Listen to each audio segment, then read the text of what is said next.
Abigaïl était l'épouse de Nabal, un homme riche originaire d'un pays situé sur le territoire de la tribu de Juda près du Carmel, mais l'histoire d'Abigaïl dans la Bible est également devenue connue parce qu'elle est devenue l'épouse de David, le roi le plus important d'Israël, et dans cette vidéo, vous saurez tout ce que dit la Bible sur qui était Abigail, mais d'abord, si vous n'êtes pas abonné ici sur la chaîne, profitez-en pour vous abonner maintenant et aussi pour activer toutes les notifications afin de pouvoir recevoir une notification chaque fois qu'il y a une nouvelle vidéo ici. Le nom Abigail signifie probablement mon père et ma joie, mais avant de parler de qui était Abigail et de connaître son histoire, il est d'abord important de savoir que l'autre femme qui apparaît avec le même nom dans la vidéo.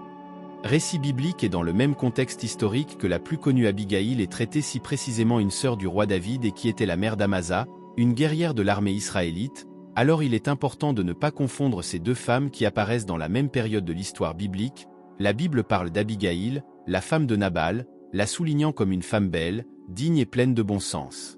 Mais d'un autre côté, son mari Nabal était un homme mauvais, dur et ignorant, il a fini par traitant David avec rudesse, refusant de fournir des provisions aux hommes de David au moment de la tonte des moutons, même après que David et ses hommes eurent protégé leurs troupeaux à ce moment-là. David était en exil fuyant la colère de Saül, donc toute hospitalité de Nabal serait la bienvenue, en fait la période pendant laquelle les propriétaires de troupeaux. La tonte des moutons était traditionnellement connue comme une période d'hospitalité et c'est probablement pourquoi, lorsque David apprit que Nabal tondait les moutons, il envoya bientôt certains de ses hommes chercher des provisions auprès d'Nabal. Cependant, l'insensé Nabal a agi d'une manière complètement en colère face à la demande de David et du tracteur comme s'il était un usurpateur. Même ici sur la chaîne il y a une vidéo entière qui parle uniquement de l'histoire de Nabal et que vous pourrez regarder plus tard pour mieux comprendre toute cette histoire. Donc le comportement fou de Nabal a confronté David, par conséquent le futur roi d'Israël prépara une armée de 400 hommes et marcha contre Nabal, déterminé à se venger de lui en détruisant tout ce qu'il possédait, mais Abigaïl avait déjà compris que l'attitude insensée de son mari était une insulte voilée envers David. Elle savait que l'attitude de Nabal a mis le monde entier en danger. C'est alors que, pour tenter d'éviter une tragédie dans sa maison, Abigail a préparé un généreux cadeau de provisions avec du pain, du vin, des moutons, du blé, des raisins secs et des figues et l'a livré à David. Et ses hommes et d'une manière très prudente et avec des paroles de réconciliation, Abigail a renversé toute cette situation. Elle contrôlait la colère de David en regardant la justice de Dieu qui ne laisse jamais les méchants impunis et de cette façon Abigail a non seulement sauvé la vie de Nabal mais a également empêché David de commettre une grave erreur.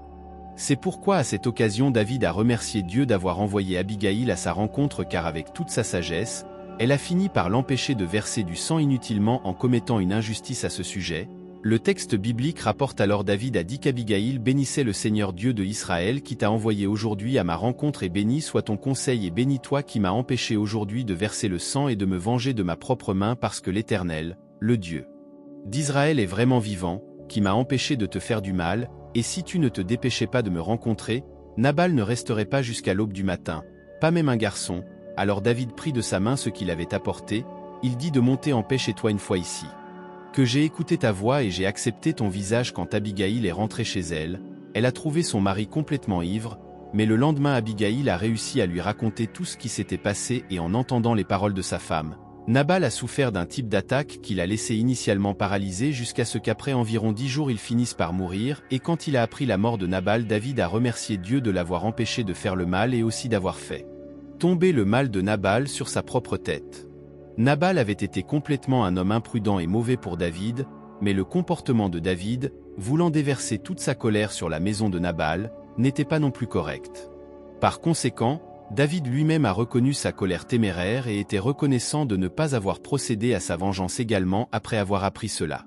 Les 1000 fois d'Abigaïl, David lui envoya rapidement un message lui demandant de devenir sa femme car il avait réalisé à quel point cette femme était précieuse et le texte biblique dit qu'Abigaïl accepta la demande de David et accompagnée de ses 5 serviteurs elle alla à sa rencontre devenant sa femme et finalement après lorsque David a été forcé de fuir, la Bible rapporte qu'il a emmené Abigaïl avec lui et qu'à Hébron, Abigaïl a fait appeler un fils de David qui Lib sans aucun doute Abigaïl